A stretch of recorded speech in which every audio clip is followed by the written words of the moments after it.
समय क्या है? क्या ये एक सीधी रेखा में चलता है या फिर एक पहिया है जो बस घूमता ही रहता है?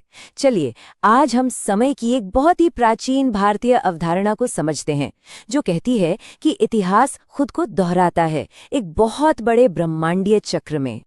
कभी-कभी जब हम अपने आसपास की दुनिया को देखते हैं, तो ऐसा नहीं लगता कि हम किसी मुश्किल दौर से गुजर रहे हैं। ऐसा लगता है मानो हर तरफ बस टकराव है, बेचैनी है और नैतिक मूल्यों में गिरावट आ रही है। दिलचस्प बात यह है कि हजारों साल पुराने हिंदू ग्रंथ हमारे आज के इस दौर के लिए एक नाम देते हैं, कलियुग यानी अंधकार का युग। तो क्या ये एक प्राचीन भविष्यवाणी है जो आज सच हो रही है? आइए इसे गहराई से समझते हैं। तो सवाल उठता है, आखिर ये कलयुग है क्या?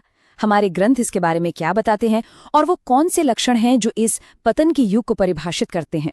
शास्त्रों के अनुसार कलियुग में धर्म मतलब सदाचार और नेकी में बहुत भारी गिरावट आ जाती है। समाज में हिंसा और धोखा ये सब आम बात हो जाती है। लोग आध्यात्मिक रास्ते को भूलकर सिर्फ भौतिक चीजों के पीछे भागने लगते हैं। शासक जिनका काम रक्षा करना है वही शोषक बन जाते हैं। रिश्ते वो भी गहरे जुड़ाव के बजाय सिर्फ बाहरी आकर्षण पर टिक जाते हैं और किसी इंसान की कीमत उसके गुणों से नहीं बल्कि उसके धन से आंकी जाती है। लेकिन यहाँ कहानी निराशा पर खत्म नहीं होती।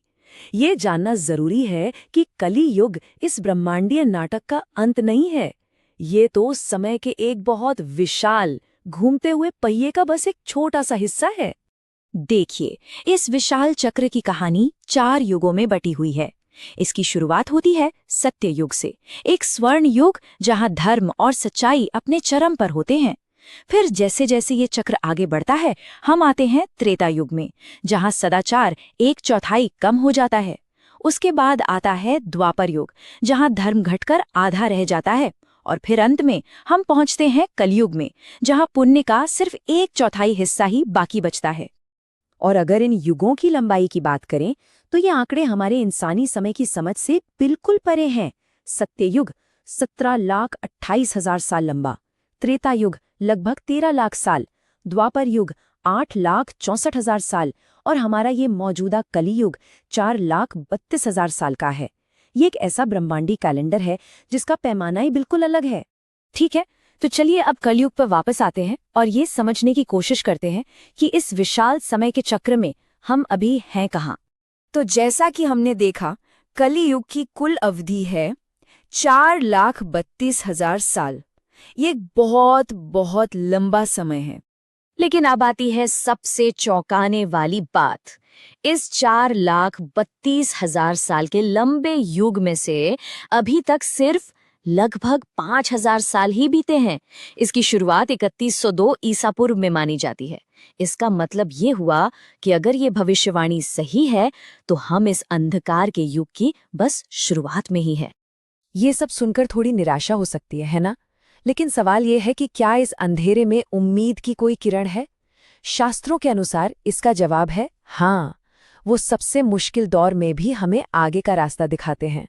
ये श्लोक कलियुग के लिए एक असाधारण उपाय बताता है। सोचिए, जहां पिछले युगों में मोक्ष पाने के लिए बड़ी बड़ी तपस्या और यज्ञ करने पड़ते थे, वहीं इस युग में मुक्ति का रास्ता बहुत ही सरल बताया गया है। तो इस युग में आध्यात्मिक रास्ता दिखता कैसा है?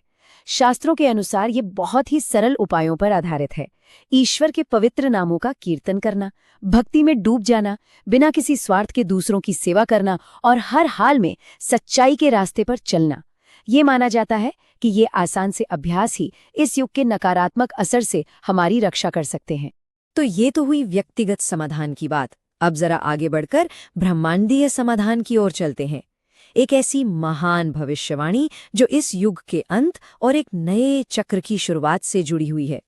पुराणों में एक भविष्यवाणी है कि जब कलियुग का अंधेरा अपनी चरम सीमा पर होगा, तब व्यवस्था को फिर से स्थापित करने के लिए भगवान विष्णु अपने 10वें और अंतिम अवतार के रूप में प्रकट होंगे और उनका नाम होगा कल्कि। और कमाल की बात यह है कि शास्त्रों में उनके आने का काफी विस्तार से वर्णन मिलता है। भविष्यवाणी है कि वो शंभल नाम के एक गांव में विष्णु यशा नाम के एक ब्राह्मण के घर जन्म लेंगे। उनके पास 8 महाशक्तियां होंगी और वो एक दिव्य सफेद घोड़े पर सवार होकर आएंगे। पर एक अवतार आता ही क्यों है? भगवद गीता का ये प्रसिद्ध श्लोक इसका सार बताता है। जब जब धर्म का पतन होता है और अधर्म बढ़ जाता है, तब तब संतुलन वापस लाने के लिए मैं खुद अवतार लेता हूँ। और यही कल्कि का भी उद्देश्य होगा। और ये समझना बहुत जरूरी है, कल्कि का मिशन कोई उपदेश देना नहीं, बल्कि निर्णायक कार्रवाई करना होगा। उनका एक ही उद्देश्य होगा, अधर्म को जड़ से मिटाकर ब्रह्मांडीय व्यवस्था को फिर से स्थापित करना, ताकि एक नए स्वर्ण युग यानी सत्य युग का रास्ता खुल सके। तो अंत में ये एक विचारणीय प्रश्न हमारे सामने रह जाता है। अगर समय सीधा नहीं बल्कि एक चक्र है, एक पहिया है, तो क्या कोई अंत सच में एक अंत होता है, या फिर हर अंत एक नई और शायद बेहतर शुरुआत की तैयारी होता है?